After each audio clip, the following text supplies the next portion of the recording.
Why are you trying to take custody from this woman that you nutted in? Answer my question. Why are you doing that?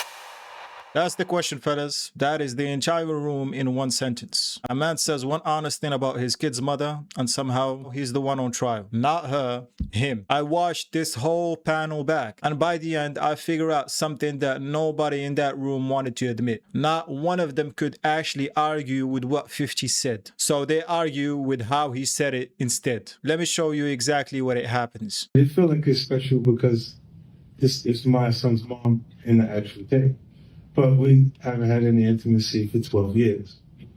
She can be out back with a dog for all I care, to be honest with you. You know, and she's the only person that we didn't get into the documentary that I wish we did, because it would be the person that's there that wasn't a victim. That wasn't a victim? No. See, when you think of women, we go women empowerment and for women, but let's not forget that there's some hoes. Right? No, it's just realize that this exists. Come on. So there's people that are there and they're looking for these things. Like they look for that. So she's just getting what she actually would. Have you met at the present moment? Check out the OnlyFans, man. It's up 85%. Wow. Let's talk about currently works, so she's achieving what she's after. Trust me. I just want to say about Daphne that we did reach out to Daphne. She was not in the film for her. That was her own choice to not be in this film. Quick context, fellas. 50 Cent and Dafane Joy share a son. They split more than a decade ago. A tape recently leaked involving Dafane and one of the names attached to the whole Diddy situation. And 50, who produced an entire documentary about Diddy, got asked about it in a premiere. He did not dodge it. He said she's not a victim. He said they had not been together in 12 years. And then he said this. She can be out back with a dog for all I care, to be honest with you. Then he told the crowd to go check her OnlyFans because it was up 85%. And this panel sits down to decide whether he crossed the line. And watch how quickly the question, did he lie, turns into he was mean. It's true, but it's rude. Here is the first move they make. Was any of it the truth? It's not about whether this is the truth. I could say the truth about anybody. If I feel like I don't like her, I can say to the camera, yeah, that girl, I don't like her. It's the truth, yes, but it's also rude. Yeah. Rude as fuck. Two things can be true. Yeah, at the same time. Two things can be correct. Stop right there. Listen to what just happened. They're not saying that he lied. They're just saying that it's true, but it is rude. So we have already skipped the only part that actually matters. Is it true? And everybody at that table just quietly agreed that it is. But we're looking for the truth here. It's not about whether this is the truth. I could say the truth about anybody. It's not about whether it's true. Coming from the same people who 5 seconds earlier said that they were looking for the truth. You can't have it both ways. Either his statement is false, in which case prove it, or his statement is true, in which case you have nothing left but your feelings about the volume he said it at. And I always say this, the truth doesn't care about your feelings. It doesn't care about mine either. A fact is not less of a fact because it stings. That is the whole adult skill. Sitting with something true that you wish was not true, instead of getting mad at the person who said it out loud. But here's the part that actually gives the game away. Imagine it was a woman on that stage saying something blunt and ugly but accurate about her baby father. You think that same room would spend 20 minutes scolding her for her tone? No, they lock onto the point and they argue the point. They would call it strength. They would call it speaking her truth. The tone policing only shows up when the person catching the smoke is a man and the person being protected is a woman. That is not a coincidence. That is the entire pattern. And we are going to see it 3 more times before this clip is over. And shout out to 50 for what might be the most savage product endorsement in human history. Most exes block your number. This man pulled up the analytics. Her OnlyFans is high up 85%. Sir, that is not a diss. That is free marketing. He did her a numbers favor and insulted her in the same breath. Multitasking that shit. Anyway, back to the trial of Curtis Jackson. This next part, I had to rewind because the defense walks directly into a wall and does not feel it. One of them is defending 50, saying he did not really say anything bad about her. And then she adds 5 words. He didn't say anything bad about her. Yeah, he did. Even though she probably deserves it. Stop. So you just You just said there's nothing wrong with it, even though she probably deserves it. That's what you just said. I just want to make sure. No. I was repeating you saying that there was Okay. nothing wrong with it. Okay. Yeah. That's what you said. I didn't see anything wrong with the video. There it is. The defense agrees with 50 out loud while trying to sound like the reasonable one in the room, even though she probably deserves it. That is not me saying it.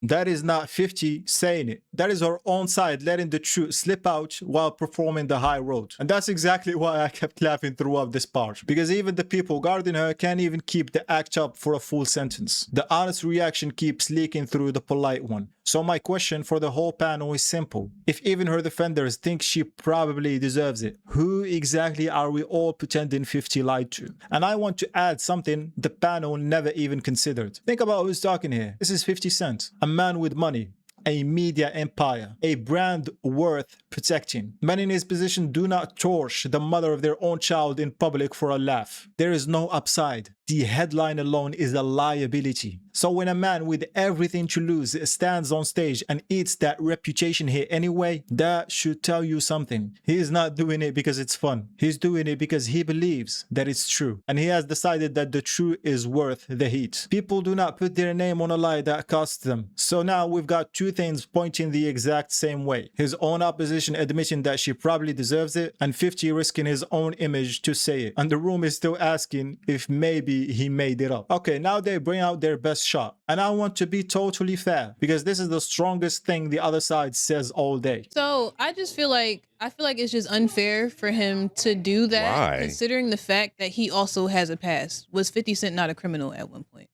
Was he not, does not have violent tendencies that he got in trouble for? Is he not on tape doing things that he's not proud of? But for him to then go on stage and judge someone else, someone that he had a baby with, is that not crazy? I give it to them. On the surface, that lands. The man has a past, a serious one. So who is he to climb on a podium and grade anybody's character? And yeah, that is the moment they sound most right all clip. But sit with it for one more second, because the answer is right there. And it actually makes 50's case more stronger, not weaker. His past does not make her statement false. First of all, a man with a record pointing at a fact is still pointing at a fact. But forget even that. Here's the real difference. And it is the difference this entire video is about. 50 did his dirt. And he owned it. He never once asked the world to call him a victim of his own choices. He took the weight, he served his time, he got shot, he built an empire on top of that wreckage, and he never asked for a victim card while doing it. That is what we call accountability. You do the thing, you carry the consequences, and you do not ask to be excused. Now look at the other side of the table. The whole fight here is about her being handed victim status for choices she made, not coerced into. Made. So you cannot stand the two of them next to each other and yell, hypocrisy, because they did not do the same thing. One of them took accountability. The other one is being offered an exit from it. He owned his past. She's being rescued from hers. That is not the same situation. And he has a past too. It's just a way to avoid noticing the differences. So the strongest punch they had does not actually hit 50. It swings right past him and lands on the exact double standard that he was pointing this whole time. Now this is where they go for the kill shot. And again, I'll set it up honestly because it sounds clever. When you choose to have sex with someone unprotected, you know the implications of having unprotected sex with someone and then leaving it in at the end of sex, right? So you chose to have a baby with someone when you did that. Did you not? But what does age have anything Okay, to so do? now you have a baby with someone who you are calling a hoe on a public platform. Why would you do that? Why are you trying to get full custody of a child that you know that this hoe wants to also raise? You chose to have a baby with someone you thought did not have good character. That speaks to your character as well. Is it not? What about, okay, I'm like, you're right. I can't even. No, it doesn't. You can choose to and not to have babies with people who are not. And that's fine, but you still have a brain and you still have your own thought process. You can choose not to have babies with people. That's a choice. You can choose not to have unprotected sex with people. That is a choice. It's not like, oh, I had to do this. You chose to do that. You're a grown man. You did that to yourself. You cannot blame nobody else. But right? what does that have to do? What does that have to do with her choices, though? You chose to have a baby with her. Yeah, but the baby is older now. But what about her choices after the baby has arrived? You thought she was going to change after the baby got here? Oh, wait. What did she say? You thought she was going to change after the baby got here? Well, that was 12 years ago. People don't stay the same.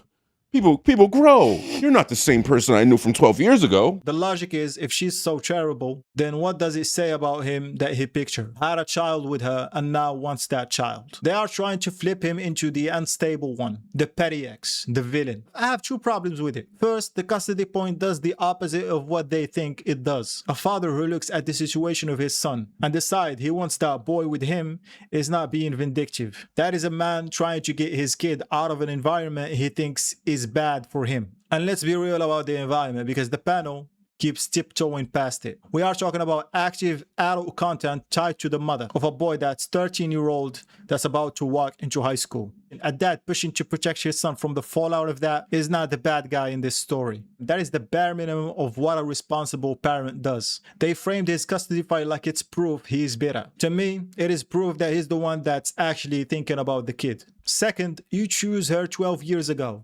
Is a garbage standard and everybody knows it. Because earlier in this clip, when it was convenient for their side, they said it themselves. People don't stay the same. People grow. You're not the same person I knew from 12 years ago. That was She's literally not what the you just same said. person. So she's not. Exactly. So which is it? Either people changed over 12 years, in which case you can't judge his character today by a woman he picked a decade ago and says he has not been intimate with her since. Or people do not change, in which case her passion is fair to talk about. You do not get to run both arguments depending on which one protects her in the moment. The person he chose back then and the situation today are not the same thing. And pretending they are is just one more way to keep the conversation off of what's actually happening. And by the way, I love that the gotcha is you nutted in her. That is the big philosophical checkmate. Fellas, by that standard, half of the planet is disqualified from having an opinion about anybody. And she said, you can't criticize her, you had a kid with her. That is not a moral principle. That is just biology with extra attitude. Be serious now. And then at the very end, when nothing else has worked, they reach for the last card. He wanted something that people were going to click on, and he got it, but that was not necessary. That's still the mother of your child. Your child is probably going to see this video if he hasn't already.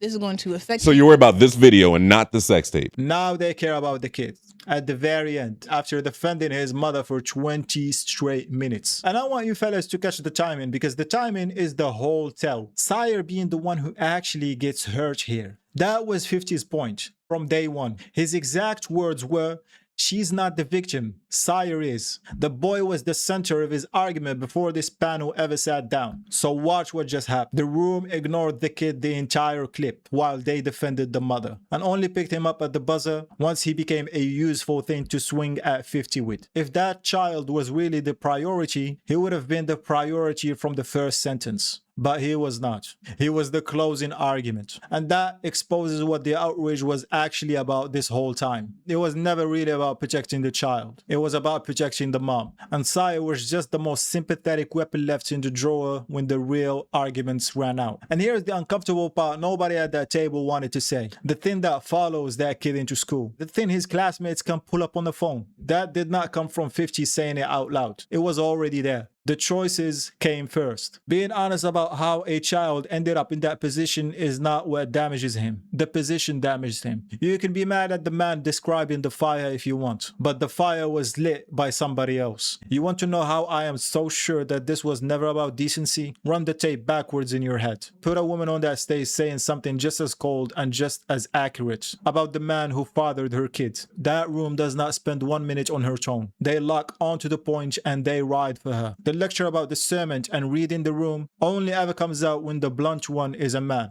and the protected one is a woman. That is not a principle, that is a reflex. And once you see the reflex, you cannot unsee it. 50 did not get dragged for lying. He got dragged for refusing to dress the truth up in something softer. That is the only thing he's actually guilty of. But yeah, I want to leave you with this question, fellas. Forget about 50. If a woman has stood on that exact stage and said the exact brutal thing about her baby father, word for word, tone for tone, does that room call it rude, or do they call it her truth? Let me know in the comments section, fellas, because I think we all know the answer. This entire video was the answer.